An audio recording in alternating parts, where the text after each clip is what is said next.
The part's like this. A shofar, halacha is that you can't use a shofar, you can't use a horn of a cow because it's called a keren, right? You specifically should be using the horn of a ram, an ayil, a ram, twisted. It has to be at least the length of a fist. It shouldn't be straight. It should have some kind of twist in it.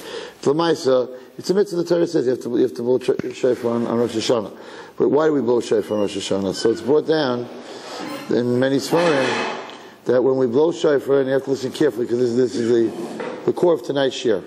I never gave this shir before. That the reason we blow shofar is to be misayer, to wake up, to take Hashem from his chair of din, and to bring him, when we blow shofar, brings it to his chair of rachamim, and if not Chashav, but sometimes this first day of Yontif comes out, Rosh Hashanah comes out on Shabbos, but it doesn't come out this year. And the Gemara says that it's a year of perennials. It's a bad year, the year of when there's no shofar, because that means that day Hashem didn't go from din to rachamim because the shofar wasn't Messiah Shabbos. Even though it's a famous story, the B'ditcher Rav said just the opposite. It's the biggest rachamim because he said to HaKadosh Baruch Hu, he said, look at your nation, Klal Yisrael. They have a Shabbos. They're not allowed to use the shofar, right? But the shofar is going to save their lives. So really, and it's only a d'Rabbanan. You can't carry because they're going to carry the shofar on Shabbos. We're scared they're going to carry the shofar on Shabbos. She says, look, the Jewish people for d'Rabbanan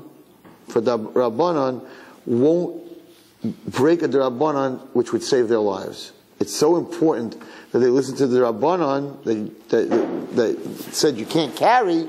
They're willing to take a chance that year is going to be a bad year because they don't want to do a d'Rabbanan. So he turned it around to be a schutz for Klal Yisrael. But this year, both days don't come out on Shabbos. So the reason we blow the shofar is like this. So it says in many Kabbalistic form, and not even Kabbalistic form, it's to remind Hashem of Kedas Yitzchak. We know that the ayil got caught in its horns, in the thorns, and he used that ayil to bring us instead of his son, and therefore it's misayre l'rachmin. When you blow the shofar, it reminds Hashem of Kedas Yitzchak. Question number one: the shofar of the ayil doesn't remind of Kedas Yitzchak. It reminds that he didn't shech Yitzchak. You want to remind Hashem of Kedas Yitzchak, someone should get up in shul with a big chalaf, a big knife on the bima, right? Or take a kid and tie him up. Akedah is tying, right? Take a rope. But the horn of the ayil reminds Hashem that he didn't shech Yitzchak. Why would you take the horn of the ayil? That's number one. And he didn't do anything to get the horn of the ayil. That animal, as it says in Pirkei Avos, that Ben Hashmashas, Erev Shabbos, was one of the 10 things that Kadosh Baruch Hu created. Ben Hashmashas, Erev Shabbos. You all learned that Mishnah, right? Perek Hamishi, in Pirkei Avos, there were 10 things created. Piaretz, Piason, right? Being able to write, different things. So one of the things that was created was the ayil that got caught, B'svach B'karnov. You must all have the same question I had. Why does Hashem have to create it Ma'aseh Bereishis?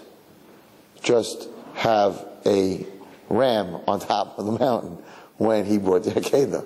Why does it have to be 2,000 years old, however, 1,000-year-old? Why do you have to create it? Ben Hashmashas, he created, the day that he created animals, he created many rams. To create a special ram, make sure that there's a ram on the mountain. That's where they used to live anyway, on the mountain. So make sure there's a ram on the mountain. You have to create a special bria, Erev Shabbos? You already created ayils. It's a starker question. It's a big question. Why, Manishtana, why you need a special ayil? And it also says that, what do you mean, it was stuck by its horns from isolation? It's sitting there with its horns stuck in there for that long? So it's brought down that the Yetzirah, no, it wasn't stuck in it. It was on the mountain. And then when Avraham Avinu wanted to use it as a carbon, so it ran towards him, and it brings down that the Satan created this thorn that went around the horns and caught the animal, so that Avraham Avinu would not be able to bring it. What did bother the Satan? Three bomb questions tonight. What did bother the Satan that Avraham brought the ayil? The Satan already lost. What beat the Satan was that Kedas Yitzchak. The ayil had nothing to do with the Satan. What did he care? Bring an ayil. He brought many korbanos. It was instead of Yitzchak. Would he care? What did bother the Satan for? He lost. What bothered the Satan was that Avraham Avinu was going to shech the son. That was the test. He went and he got brambles. He was like, oy vey, it seems to me he was more scared that Avraham would get this ram than that he would shech Yitzchak. Because Yitzchak, he didn't stick him in a bunch of thorns. Here, he right away created these thorns to catch the ayil that Avraham Avinu wouldn't get it. So what's going on over here? Hashem had to create the ayil ben hashmashas. We blow a shofar to remind us of the Akedah when it has nothing to do with the Akedah. It was after the Akedah, and Avraham Avinu didn't do anything. Hashem created it. So it's just going to remind Hashem that He helped, that He saved Yitzchak. That doesn't help us. Right? These are bomb questions. What's going on over here by this Akedah? And the biggest bomb is that everybody knows that it says that under the Kisei HaKavod, Hashem keeps the Afar Yitzchak, the ashes of Yitzchak. There are no ashes of Yitzchak. Right? So we got a couple of questions. Let's go over for the camera. Let's go over the questions again. Number one, it says there were ashes of Yitzchak when the Kisei HaKavod. Yitzchak never was turned into ashes. He was saved. Number two, why was the Zecharia trying to stop the ayil? He was already beat. The Akedah happened. The ayil had nothing to do with anything. It was just another carbon. Right? So why did it bother him so much? Number three, why did Hashem have to create the ayil ben hashmashas erev Shabbos as a special creation? Why couldn't it just be an ayil that was created like a regular ayil and be put on top of the mountain?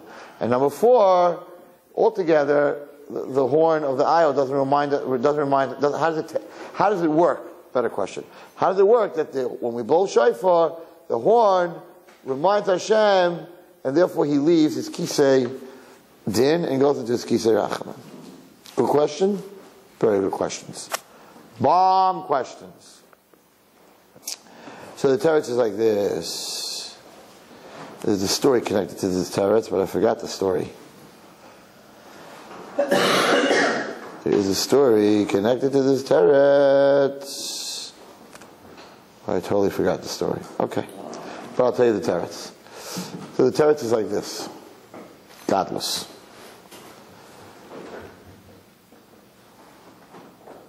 Avraham Avinu was told to bring Yitzchak as a carbon. Now, how did he know that Hashem was talking to him? So it says that when Hashem calls you twice, then you know it's not like something you dreamt up. So he said Avram, right? He called him Avram before he told him. So he knew that it was HaKadosh Baruch Hu. He was scared. He was scared that if Hashem tells you to do something, you don't do it, you're dead. You're both dead. So maybe he only did the Akedas Yitzchak Meira. Right? Maybe he only did it because he was scared of Hashem. He was scared he was going to get punished. Hashem gave him a commandment and he didn't listen. We don't really know why he did it. But what happened? See, people don't know this. Until you look at the Parsha, you don't know this. If you look at Parshas Vayera, no, you did. If I have to say so myself. Listen carefully.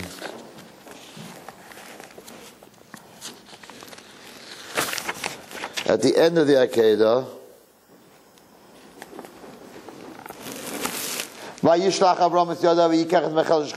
he took the knife to shech the son. Right? He called him Avram. He said, I'm here. Again, so that he would know that it's coming from Hashem. That's why he called him again Avram. Otherwise, he wouldn't have stopped. He would have said, this is the Satan telling me to stop. He said, Avram. He said, don't hurt him. Ki ato yadati, because now I know ki yirei Elokim ato. Hear carefully the words. This is brilliant. I know now that you fear Hashem. In other words, you're scared that Hashem gave you a commandment to shech your son, and you don't want to break that commandment. So far, the Torah is telling us, the Malach is telling him, so far we know about you that you're scared of Hashem. Doesn't mean that you're doing this out of love. Doesn't mean you want to do this. You did it because you're scared.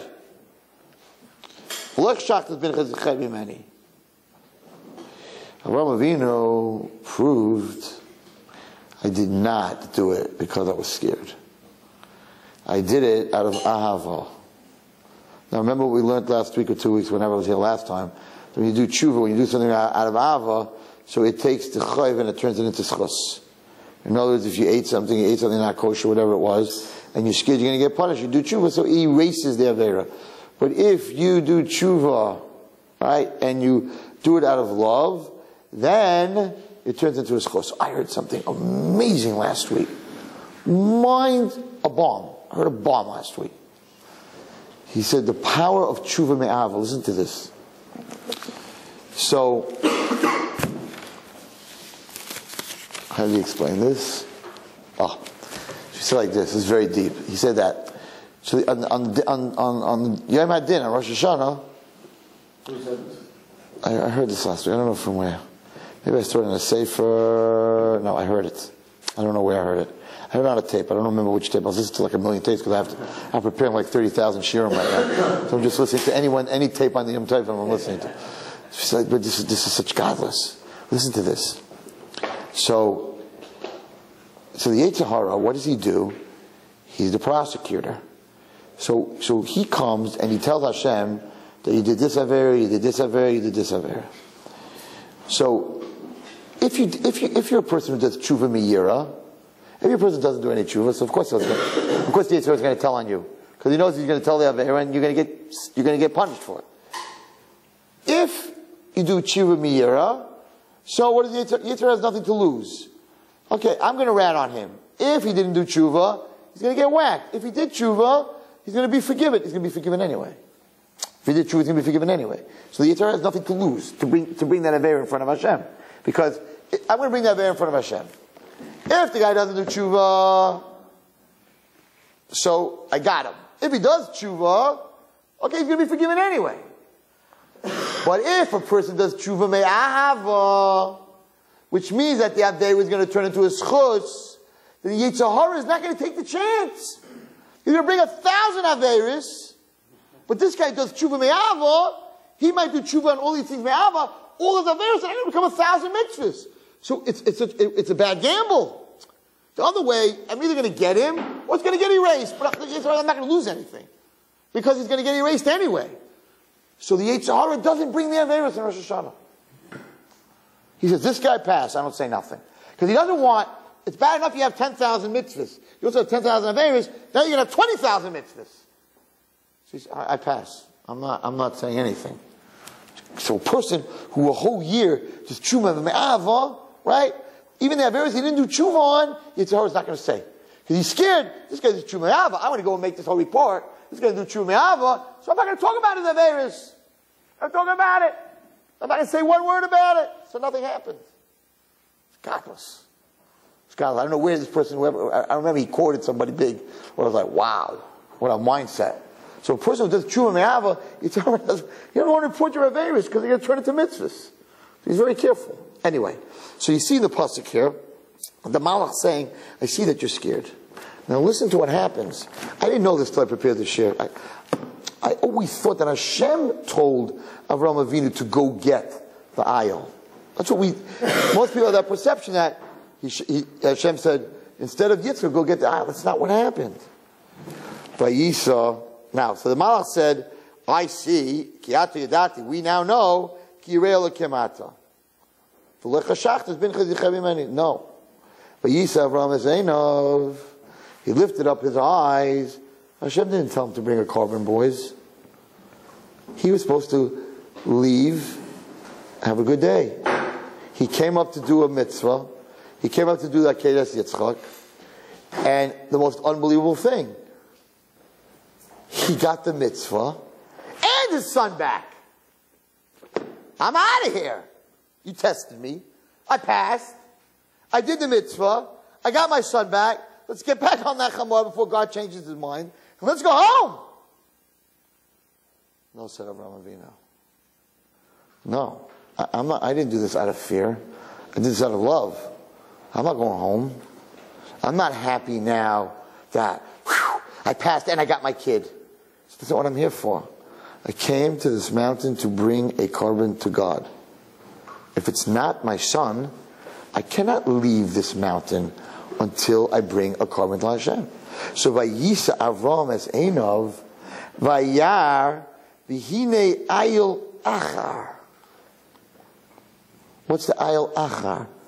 And he saw another ayil. It was only one ayil. It's not like there were two ayil. If you see another ayil, means you saw one ayil. You didn't see one ayil. So what's this other ayil? What's the achar? V'hine ayil achar ne'echaz b'svach b'karnav. He said, I saw another carbon. I came up here to bring a carbon to Hashem. If it's not my son, I'm not going to jump up and say, Baruch Hashem, I'm yoytzeh, I'm out of here. Right? No tachanun, chassid, I'm yoytzeh, I'm out of here. I'll give you a little example of what I'm saying. So you're in shul, and it's neighborhood, you know, when that guy goes back, finishes the shalom, right? And then you start saying, Elokeinu, Elokeinu, and the chazan goes, Yiskadav, Yiskadash, and there's a chassan or something in shul, and there's no tachanun. Everybody's like, wow, right? So you save, on a Monday, Thursday, you save 5-8 minutes of tachanun.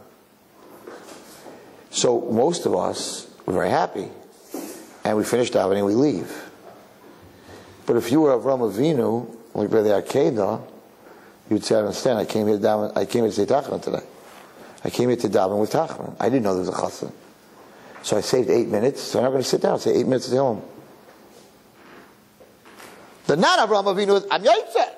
I had a heter, there's nothing wrong, you did the right thing. And everybody leaves, you did the right thing. There was no tachanun, I'm 8 minutes, usually finish at 7:30, we finished at 7:22. I'm out of here. That's doing a mitzvah out of rote, out of yira, because I have to. Avraham Avinu said, I'm not going anywhere. I'm patur. Because Hashem came and said, I shouldn't shech my son. I came to bring a carbon to Hashem. So by Yisa Einav, he lifted his eyes from this whole thing. He said, this whole thing is over, but I'm not finished. The Satan said, uh-oh. The Akedah, you could say he did because Hashem commanded him to do it. So he did it out of Yira. But the other Ayil, he wasn't commanded to do. So he didn't do that out of Yira. He did that out of Ahava. He did that because he wanted to bring a carbon. The Satan said, that I have to stop. The Yira I don't have to stop. That he did. But the Ahava, I got to stop this Ayil. What is he doing over here? He didn't have to say Tachanun. Now he's sitting there and saying 10 minutes to heal him instead of the Tachanun. That's much tougher on the Zecharia than that you daven the whole davening. So over here, when he saw that there was Ayil Acher, right away the Satan said, I can't allow Avram to bring a carbon because it's a reisa.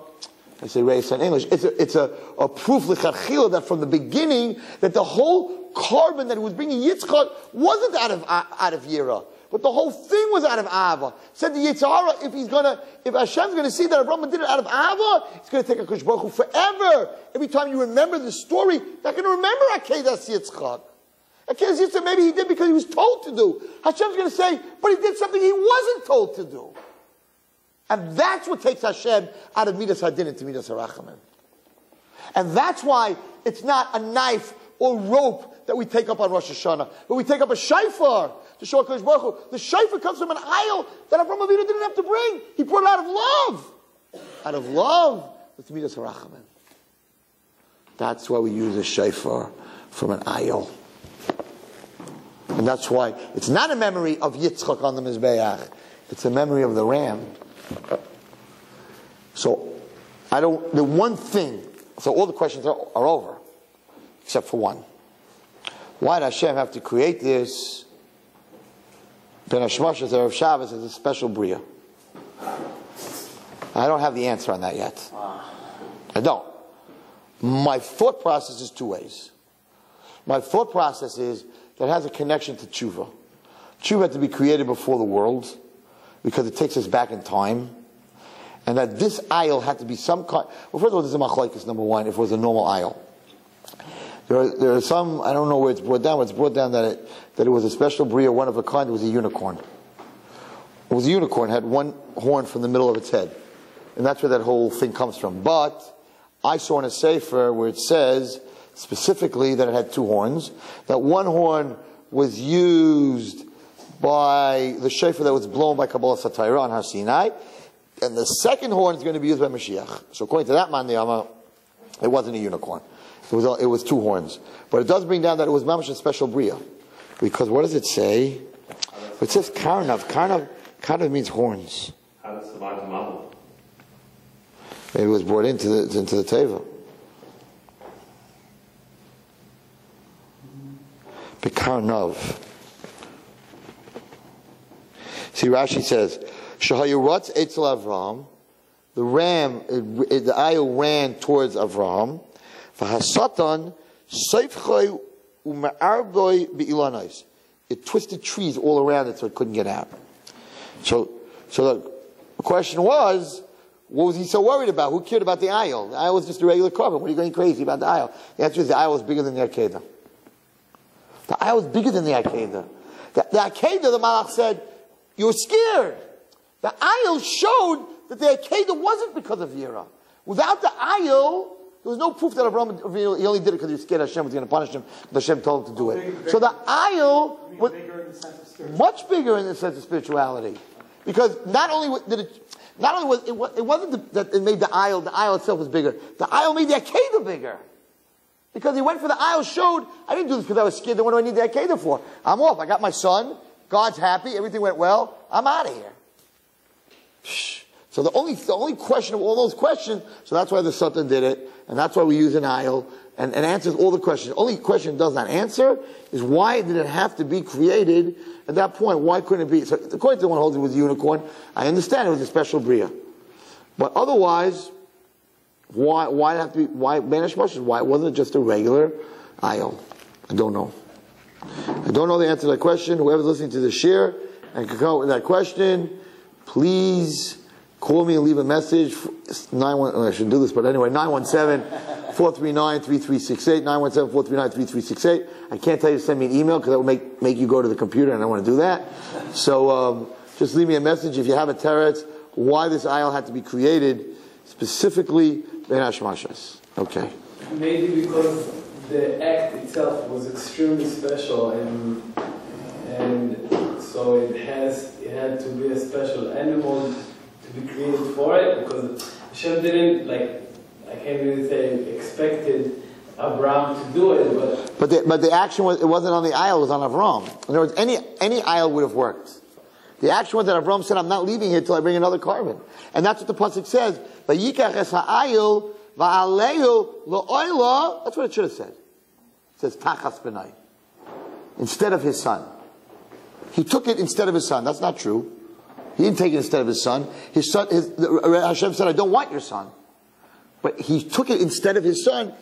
He was not going to leave Har Moriah without bringing a carbon. So his son was the carbon. Now you're telling me I'm not bringing my son. I'm still going to bring a carbon. I'm not leaving without giving HaKadosh Baruch Hu a carbon.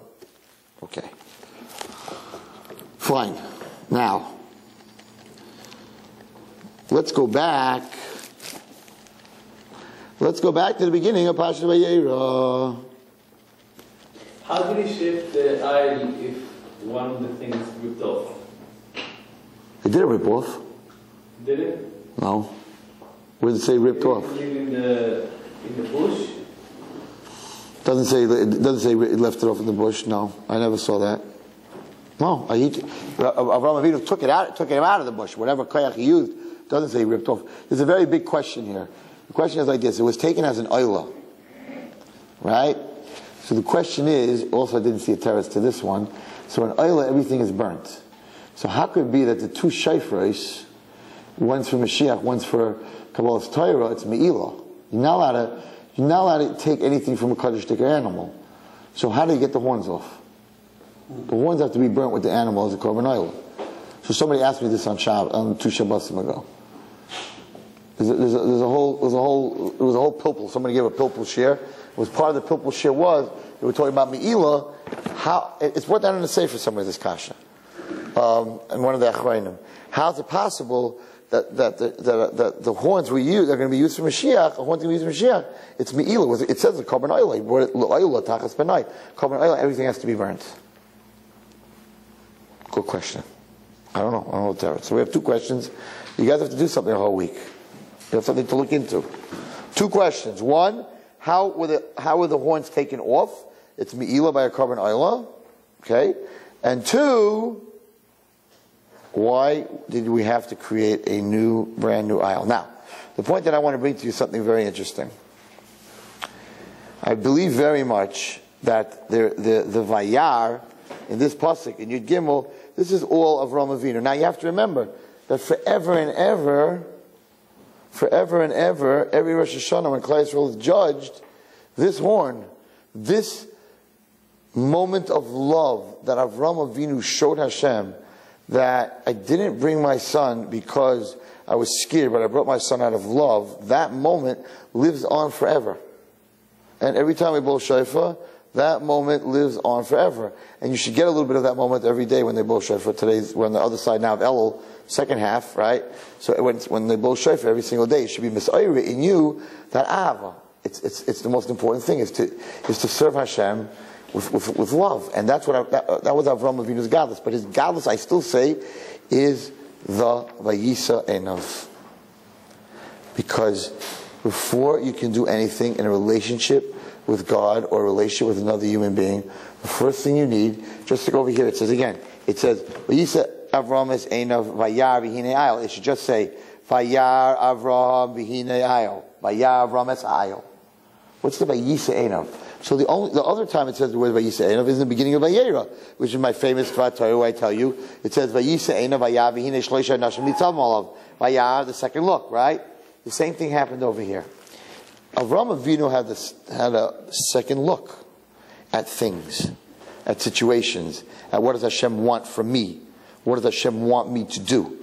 So in the beginning of Pasha Vayera, there was a Vayisa Einav Vayar. At the end of Pasha's Vayera, there was a Vayisa Einav Vayar.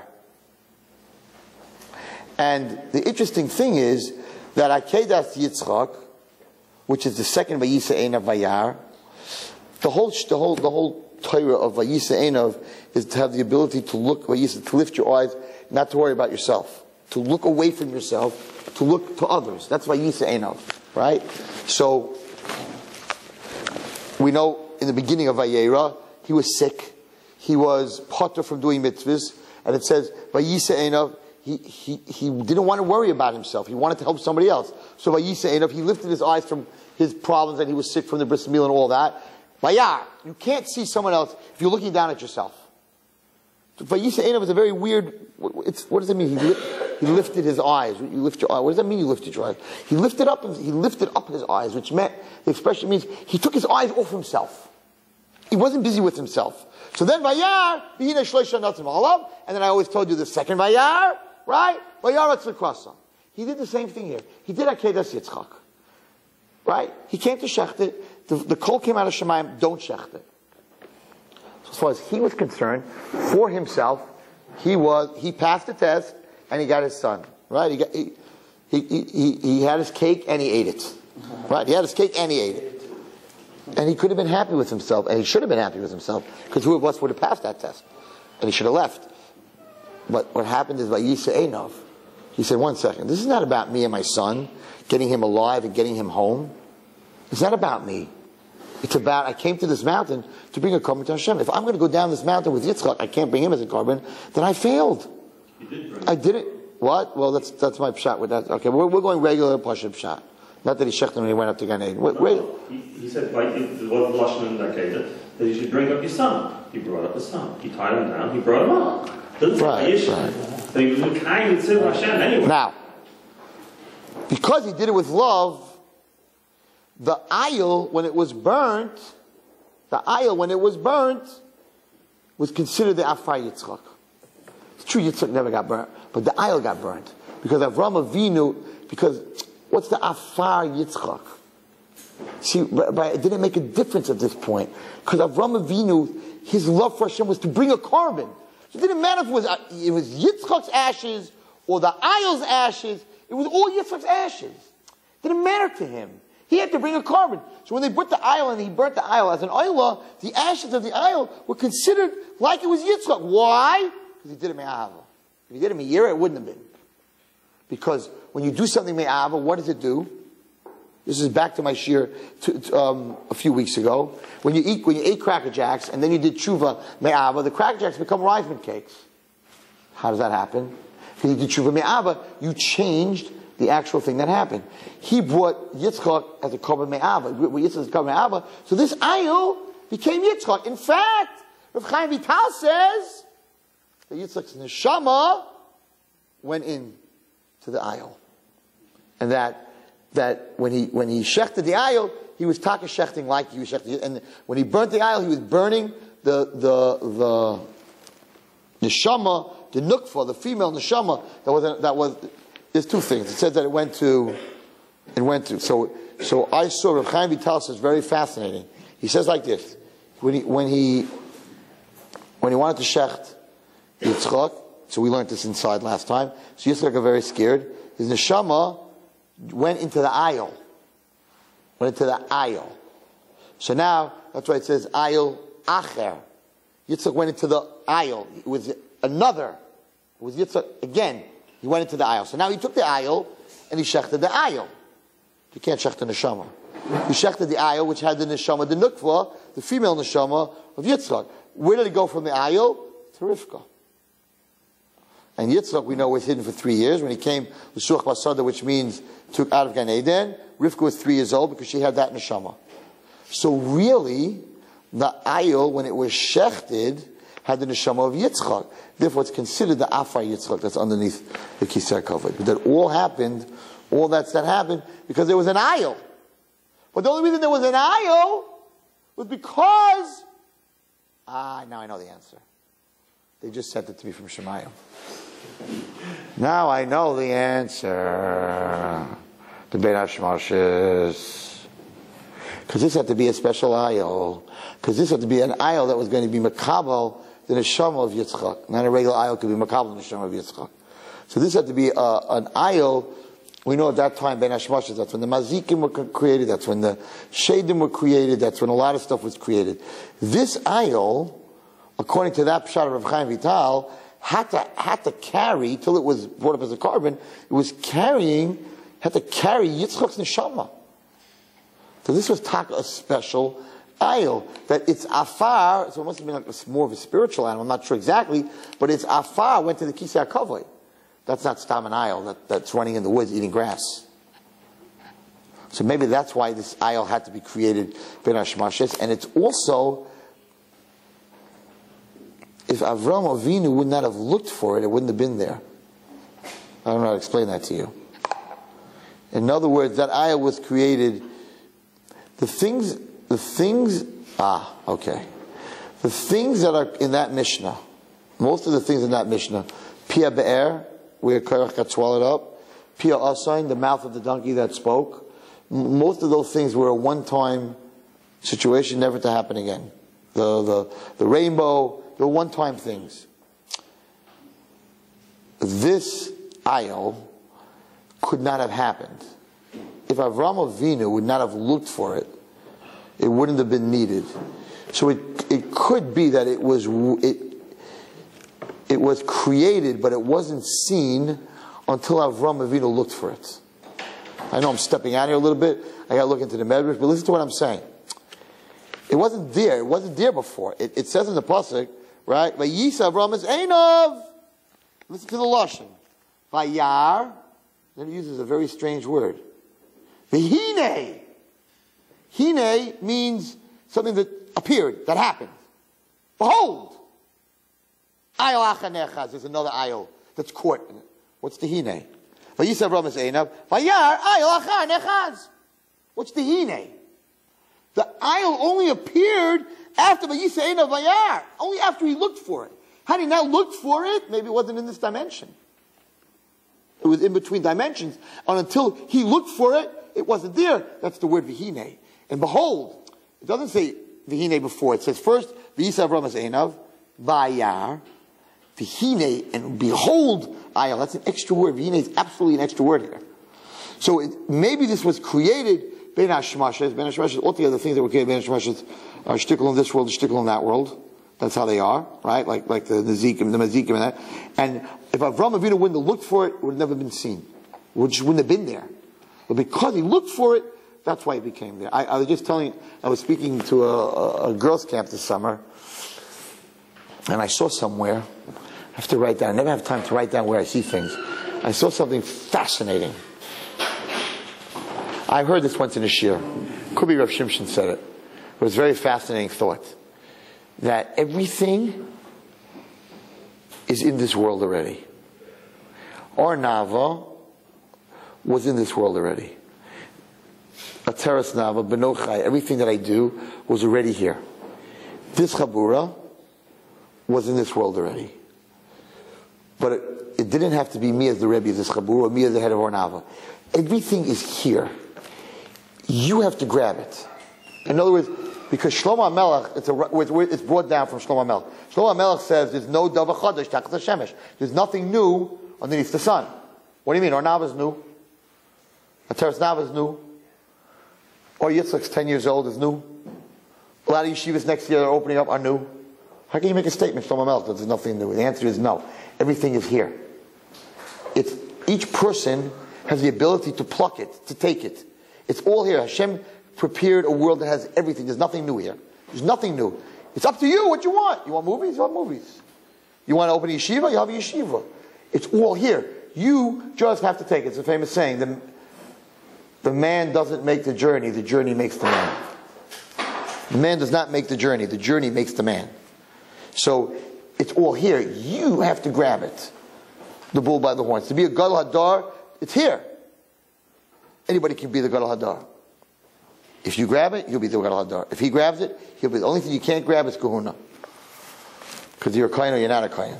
But everything else is here. It's all here. All the ideas, everything is in this world. You just have to put up the antenna and chop it. All the stations. There's a million stations. There's Rosh Hashivas in this room. You can be Rosh Hashiva. You can be a millionaire. You can be a bum. You could be a creator of a new way of learning. You could create Art Scroll. You think Art Scroll, Rabbi Zlotowitz created, didn't create it. Art Scroll was rolling, was all over the place. You could have gotten it, you could have gotten it, you could have gotten it. He grabbed it. He gave his life for it. He grabbed it. He got it. Rav Shimshon talks about this. Everything's here. Ein davar chadash tachat hashemesh. There's nothing new on the Shemesh. Your shidduch is here. You could lose it. It says Beferish, on Tisha B'Av you have to get engaged because you can lose it. What do you mean I can lose it? The answer is, it's here. If you don't grab it, somebody else will grab it. Yes, Ornava was meant for me, but if I didn't grab it, there'd be an Ornava. Don't think because if I didn't take it, someone else would have taken it. There'd be a Rabbi Weingarten, a Rabbi Schwartzberg. They'll be rerunning Ornava today. There's nothing to talk about. It was here. I happen to have grabbed it. Baruch Hashem, I grabbed it. I was smart enough to grab it. Baruch Hashem, I grabbed it. But it was up for the grabbing. Oh, a shidduch is there. You don't take it? Somebody else will take it. What do you mean? It's my shidduch. That's right. There's a lot of things that are yours. If you don't grab it, somebody else will grab it. You come to Shemayim and you're like, you were supposed to be the Gadol Hadar. It was right in front of you. You turned around and walked away. Decided to go to a movie. Or to go buy a book or whatever it is. Everything is here. This aisle was Ben Hashmashas. The things that were created Ben Hashmashas and Shadim, they don't have bodies. They do have bodies. They're spirit. They're half this. They're half that. This aisle was born at the same time all this half stuff was being created. All these things for one time. So maybe the Vehine was to teach us it was always there from the beginning of creation. But when he came with Yitzchak, he for sure didn't see it. Doesn't say anything about an aisle. When Hashem said, don't do it, and then he said, but you say, no, but I want to do it. I need to do it. What a share. If you ingest this. I want to do it. I'm not looking at myself. I'm looking around to do it. So Hashem said, it's all here. The aisle is here from the beginning of the world. When you don't look for it, you're going to go down the mountain. You'll never see it. If you look for it, it's sort of, I'm recreating it just for you because you looked for it. But you say enough. If you want it, it's what Steinman told me. If you want it, you may not get it. If you need it, you'll get it. Because then you're looking for it. If you're looking for it, you'll find it. I spoke this past week at a singles, I was away for a singles Shabbaton. And I got up, and it was these were older singles. 30s, 40s, and for me to get up, and make an announcement, but they were mostly older people, to get up and say, listen, all of you, right? And that's what I pray, all of you, there were 240 people there. Single. So I said, for me to get up and say, listen, all of you, if you really needed to get married, you'd be married, I'm dead man. I mean, you don't go to a singles weekend and get up and say, none of you really need it, you just want it, that's why you're not getting married. Well, I said it. I got up and I said it. Yeah, I said it. I said, I got to tell you something. I said, no, I thought this is what Rav Steinman told me. I told him the whole story with me, with my building and everything. And I said, at the end of the day, first year I said I want it. He said, who says Hashem wants it? The next year I came back and said I need it. He said, you got it. And Baruch Hashem, it's full. 20 girls in there. We started today. It's full. If you need something. So I got up there and I said, listen, I'm not telling anyone here that you don't need it or you don't want it. But Lamaisa, if you need it, it's going to be there. Avram Avinu needed to bring another carbon. Vayisa Eina Vayar Vehine. It's there. Just like, if you go back, it's so beautiful because it makes so much sense. If you go back to the beginning of the parsha, Vayera, what does the pasuk say?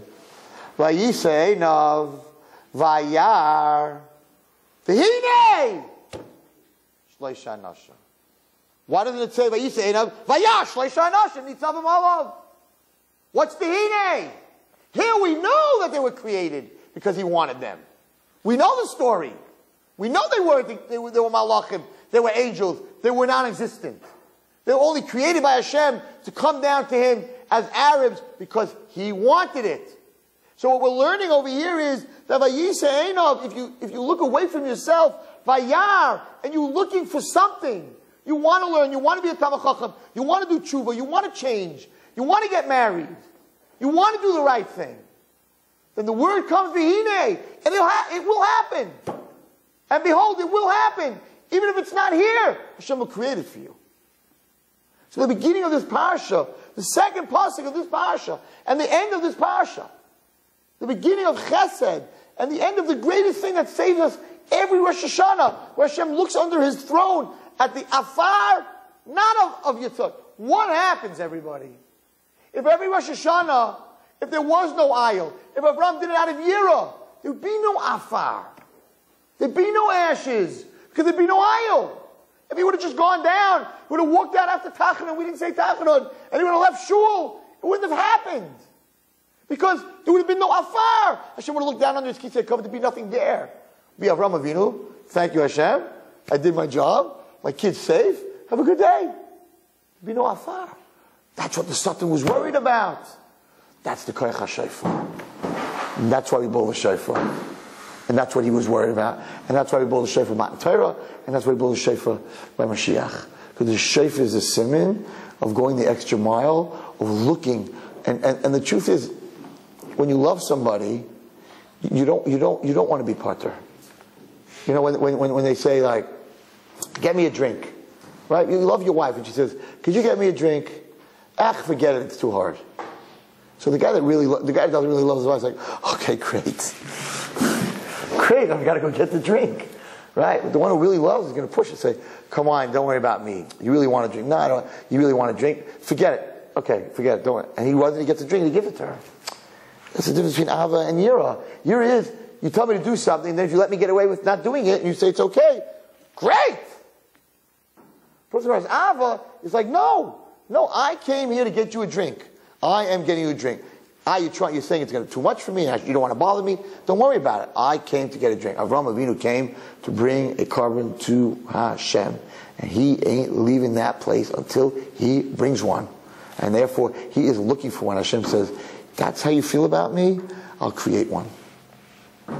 And he created it. He's showing his love on the other side. He's showing his love for Avraham Avinu. And he waited and he made a special present. If it would have just been another aisle, so it's not a special present from Hashem to him. Hashem said, if you're going to look to bring me another carbon, I am going to create a special aisle for this moment. For this special moment, I am going to create Bein Hashmoshes Erev Shabbos, something that when you're going to turn around to look, it's going to be made by me specifically for that moment. So as much as Avraham Avinu showed his ahava to Hashem, Hashem on the other hand said, I'm not just giving you this regular aisle. I'm going to create an aisle that when you look to give me something, I'm going to create a special thing just for that moment. That was the crazy relationship between God and Avram Avinu, and that's what we want to remind Hashem on Rosh Hashanah. The schus of Avram Avinu, the schus of Yitzchak and Yaakov, the schus of Avram Avinu, we're asking Hashem, get out of your Midas Hadin. Midas Hadin is based on fear, on Yira. Midas Harachamim is based on Ahava. We're saying, Kosh Baruch Hu, Shofar. Shofar is not Din. Shofar is not Akedah. Shofar is not Kiyore Elokim Ata, that we see that you fear God. Shofar is Ahava. Ahava is Rachamim. You created an ayil just for that moment of Ahava. Kosh Baruch Hu, you have to treat us with Ahava. That's what the Zecharia was scared of. And that's why he did whatever he could to make sure that that ayil was not going to get onto that Mizbeach. And that's why Rashi says, he didn't tangle Yitzchak up. He never tangled Yitzchak up. He tangled the ayil. The ayil was much worse for the Zecharia than Yitzchak. Yitzchak was Yira. He spent 3 days messing up with Yitzchak Avinu. He tried to talk him out of it. But Yitzchak was Yira. The ayil, he mamish tied him up. Because the ayil was much worse. Ayil was Ahava. And that's the koyach of the shofar. So when you don't have that on the first day, you don't have that. Okay, now we can understand. What does the Gemara say? So you don't have the first day, so you blow the shofar the second day. You don't have that moment of Ava from the Akedah on the first day. It's a huge void. And therefore we're scared the whole year. Baruch Hashem, this year we have amazing simanim. Tisha B'Av coming out on Shabbos is an amazing siman that on the worst day of the year, Klal Yisrael was singing and drinking wine and eating. It's a huge thing. And that Rosh Hashanah Mitzvah Hashem this year has 2 days. 2 days of blowing shofar is a huge thing. And that Chanukah this year, which is unusual, has 2 Shabbosim. The first day of Chanukah Shabbos and the last day of Chanukah Shabbos. Which is one of the 3 things that the Yevanim wanted to rip out of us. Or Shabbos, Rosh Chodesh, and Milah. This year we have 2 Shabbosim. Simanim are there. So we need to look into ourselves. We have 15 days left.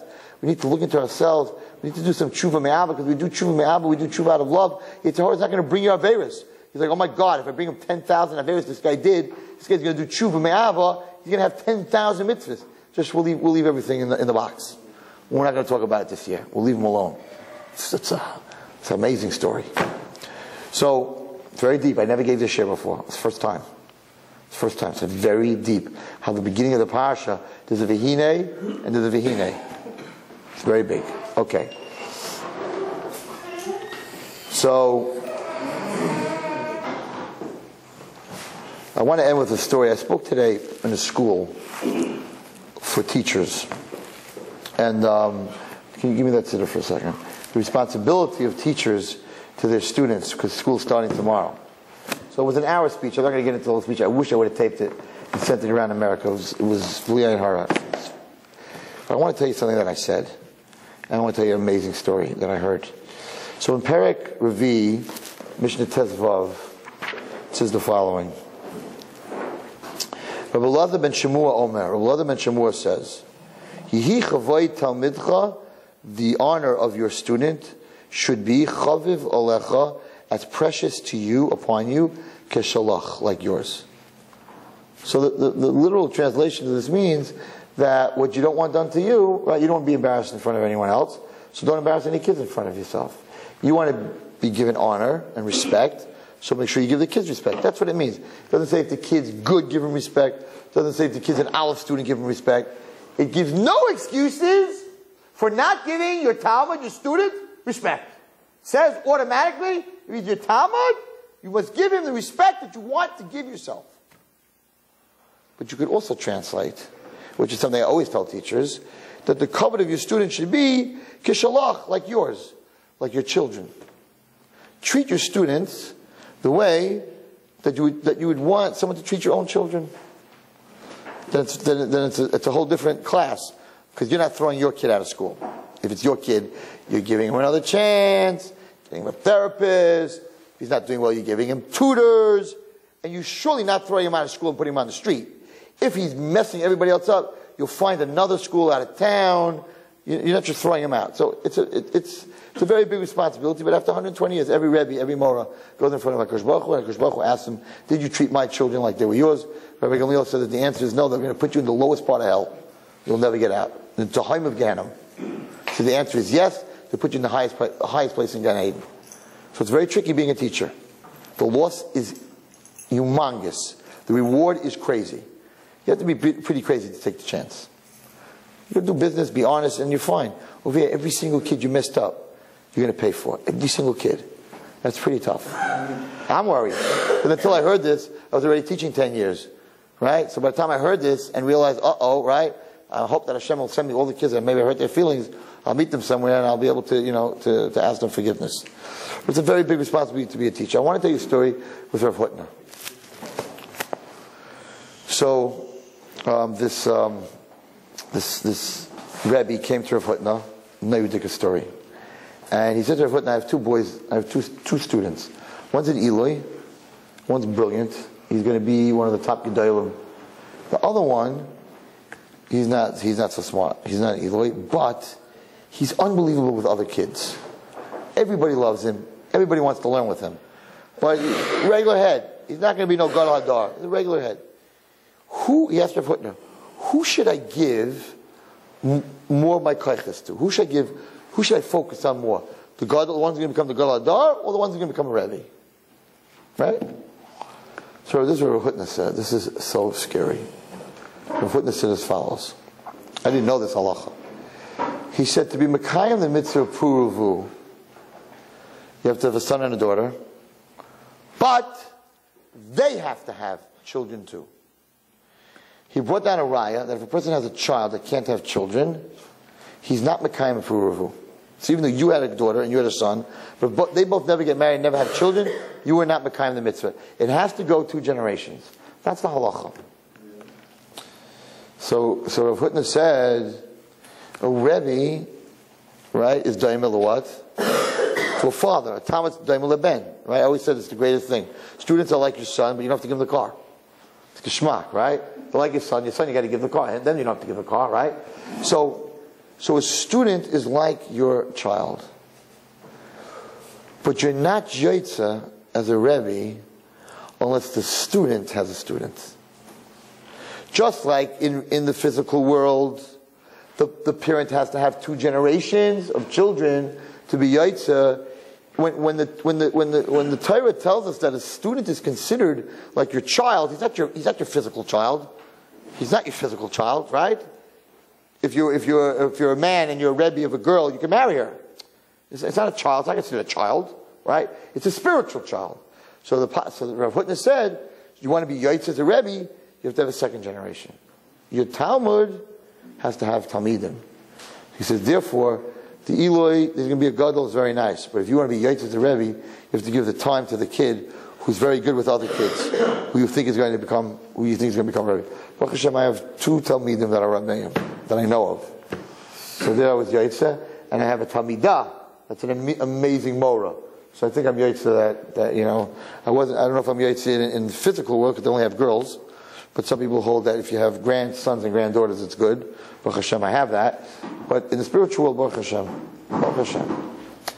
So, I was telling these teachers today that you see from Rav Hutner that he looked at a student as mamish a child. And that you have a mitzvah in a student, where you teach a student like a mitzvah puruvu, that he has to have students. And if he doesn't have students, you're not Yaitza. The Rebbe teaches a boy, and the boy goes off the derech, and he never has any students, he never teaches any Torah. You're not Yaitz as a Rebbe. You're not a Rebbe. Not Yaitz as a Rebbe. It's a very tall... Children, it's like also.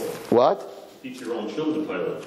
Well, I once said, I was very, very young. I have to say, so I said something when I was very, very young. Probably the only compliment I ever got growing up from as a young kid from a Rebbe, because I was a troublemaker. There's a Mishnah. I'll never forget it. And my father Shalom heard it, and he said it over to his Rav, and his Rav was very happy. There's a Mishnah like this. The Mishnah says that Avedas Aviv, Avedas Rabbi, if your father loses something, and your Rebbe loses something, whose Aveda do you need to, and you can only save one. Whose do you have to save? The Mishnah says, your Rebbe. If your father is dying and your Rebbe is dying, they're both captured. And you can only save one, so you have to save your Rebbe. Now, we were learning this Gemara, and some of the kids in class said, Rebbe, how do they expect you to keep this? You have a Rebbe for a year, right? He taught you. You liked him, you didn't like him. And you have a father that you love. And they both get captured. And they're like, and the Goyim say, you could save one. Who's saving their Rebbe? Come on. You're saving your father. He says, how could the Gemara give a kid, this was asked my Rebbe, not as a kid, I was an older Rebbe. How could you ask a child, how could the Gemara ask a child, a halacha, to do something that's impossible to do? Bottom line, my Rebbe and my father can be saved, or my Rebbe, I'm saving my father, or my mother, not saving my Rebbe, right? Anyone. So they asked the Rebbe, how could it be? Did the Gemara give you something that you're not going to keep? So I'm sitting there, and I'm like, it's a Mishnah. The Mishnah is trying to talk to all of us. The Mishnah is saying, that better never happen. If you, the father, is his Rebbe, then you're both the Rebbe and the father, then for sure he has to save you first.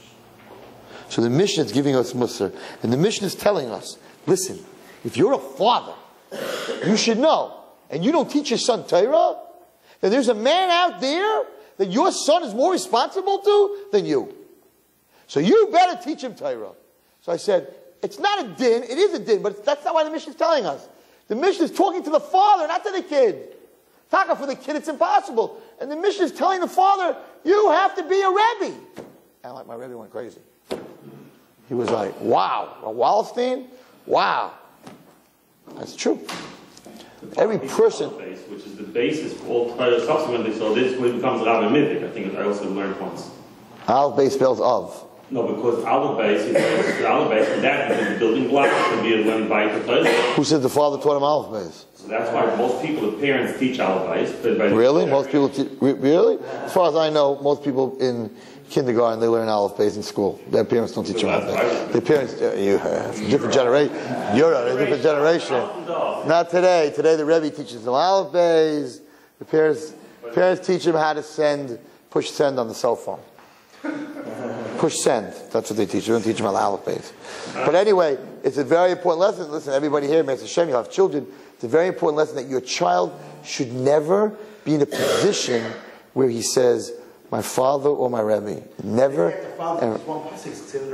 Okay, so teach him a buzzing. Teach him a buzzing. That's why it's Aleph. But that, you see, now what you just said, nothing personally, keep the camera on me, not on him, so nobody knows who said it. What you just said is exactly the opposite of my whole shit tonight. Why? Why? Because you will be Yaitza. So that I'm called Rebbe, I'll just teach him one word. That's the Yira. That's the Avram. That's not the Avram. That's the guy who Tachanun, and he's happy that he has the 10 minutes. You have to look at it as, oh my goodness, I need to teach him Kol Torah Kula. Yeah, I want to be Yaitza. I want to make sure that my kids don't have this problem. So the minute I teach him, here, listen kid, I don't want to have this problem. Moda'ani, say Moda'ani. Okay, Yaitza, now he has to save me. No, that's being Yaitza. The Satan's not worried about that. No, I'm not giving you much. I'm saying that's the din. We don't want the din. The din wasn't you have to bring it, and he got away with that, Keda. He was free. You didn't have to do it. Fine, have a good day. No, it's the opposite. The chassan walks into shul. Taka is no tachana, right? Take those 10 minutes and use it for something else. Then HaKadosh Baruch Hu knows that you come to daven me'ava. But you're not coming to daven, for the other. I went to a shul. I didn't know. I'm not trying to sing praises myself. I went to a shul. I didn't know. They daven yeshivish, whatever it is, and they daven a short Shemona Esrei.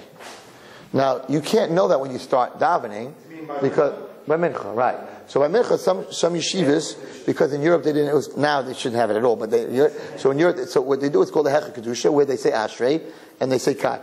And then the Chazan says the first three and Kedusha, and then they don't go over Atachainen and all the other. So I walked in, and I was late. I had somewhere to go. And I walk into this minyan, and it's yeshiva, it's a koil, Ashkenaz. No, they say they daven. Ashkenaz koil, like Mir Yeshiva davens that, does Mir daven that anymore? I don't know if Mir davens the Shot Shemon anymore. Certain places do, maybe Chaim Berlin, whatever.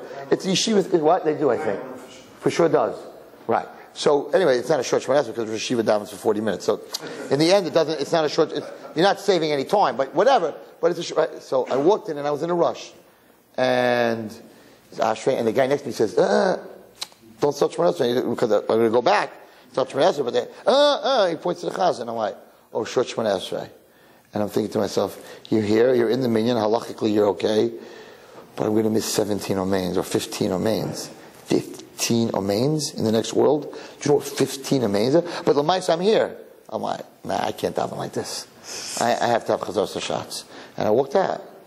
And I went, and I had to find another minyan, and I didn't start yet.